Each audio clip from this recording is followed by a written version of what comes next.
नमस्कार दोस्तों, क्या हाल है? उम्मीद है बढ़िया होंगे। तो भाई आजकल एक ट्रेंड चल रहा है बहुत ज़्यादा, ऑल आइस ऑन रफा।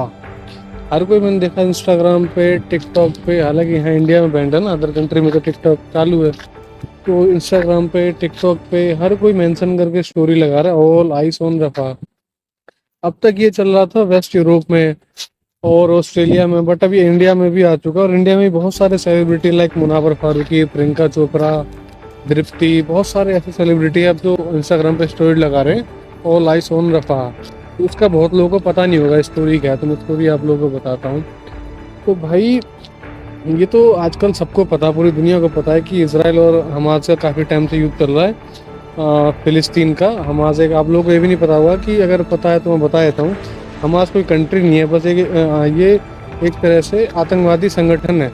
जैसे कुछ टाइम पहले आप लोगों ने सुना था कि पाकिस्तान के बगल में कंट्री है एक अफगानिस्तान, वहाँ पे एक आतंकवादी संगठन ने कब्जा कर लिया था। ऐसे एक फिलिस्तीन में भी एक कंट्री सॉरी एक आतंकवादी संगठन है हमास, जिसने फिलिस्तीन की एक जगह गाजा पे कब्जा कर लिया था। ये करीब 1980 में पहले फिलिस्तीन में ही आता था आपका हमास, और बाद में यहाँ से 1980 में हट के अलग हो गया था। बाद में 2006 में इसने गाजा पे कब्जा कर लिया था, जो फिलिस्तीन का एक जगह है। तो फिर इसका यहीं पे वहीं पे अड्डा था। फिर कुछ टाइम पहले इसने एक इसराइल पे एक जगह जो बहुत फेमस सिटी है, वहाँ पे इसने बम बारूद करी और वहाँ के कई इलाकों को निस्तु नाबूद करके वहाँ पे काफी सिविलियंस को भी हानि पहुंचाया। तो काफी टाइम से इसका हमास का और इसराइल का युद्ध छिड़ा हुआ था। तो लोग कह रहे थे कि वर्ल्ड वार 3 ना हो जाए, बहुत सारी कंट्री इंटरफेयर भी करी, बट इसका कुछ हल नहीं निकल रहा था जब से युद्ध चालू ही था। अभी कुछ टाइम पहले से जो इसने गाजा पे तो हमला कर गाजा तो पूरा खत्म कर दिया इसराइल ने। इसराइल क्योंकि हम सब जानते हैं टेक्नोलॉजी के मामले में भी और वैसे भी बहुत पावरफुल कंट्री है, तो उसने हमास को पूरा खत्म कर दिया। तो उसका अब एक ही था कि मैं पूरी तरीके से हमास को खत्म कर दूंगा, इसका कहीं भी जो ठिकाना है कहीं भी नहीं छोड़ूंगा। तो इसका एक ठिकाना है आपका रफाक में, वहां पे एक ठिकाना है। तो उसने ऑलरेडी वहां पे बोल रखा था फिलिस्तीन को कि जो भी यहाँ पे सिविलियंस है वहां को हटवा दो। और थोड़ा टाइम लिया था कि वहां पे हटवा दो, क्योंकि बीच में सिविलियंस भी मारे जा सकते हैं हमारे युद्ध के चक्कर में। तो थोड़ा टाइम लिया था। फिर पता नहीं अचानक क्या हुआ, संडे को इसराइल ने काफी बम बारूद कर दिया, काफी हमला कर दिया, जिसमें बहुत सारे सिविलियंस, हमास की तो जो आतंकवादी संगठन के बहुत सारे जो मारे गए, मगर उसमें बहुत सारे लाइक 45 सिविलियंस भी मारे गए। और उसके बाद इन्होंने आपके इसराइल के जो राष्ट्रपति है, उन्होंने एक प्रेस कॉन्फ्रेंस की, उसमें इन्होंने शर्मिंदा भी अपना व्यक्त किया।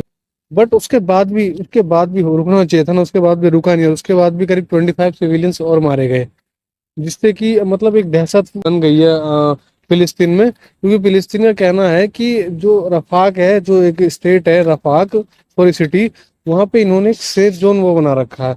जो कोई भी कंट्री अगर कहीं बताती है ना कि ये हमारा सेफ जोन है, तो वहाँ के सारी जो सिविलियंस होते हैं ना वहीं चले जाते हैं।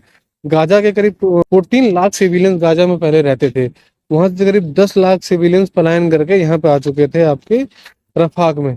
और अचानक से रफाक में बमबारूद हुई, जिससे बहुत सारे सिविलियंस मारे गए, वहां पे दहशत बनी पड़ी है। बहुत सारी कंट्री ने बोल दिया है कि ये जो हुआ है बहुत गलत हुआ है। बट क्या है, राष्ट्रपति जी जो इसराइल के राष्ट्रपति है, उनके खिलाफ तो आईसीसी ने एक एफआईआर भी दर्ज करके उनके खिलाफ एक वारंट भी जारी कर दिया है।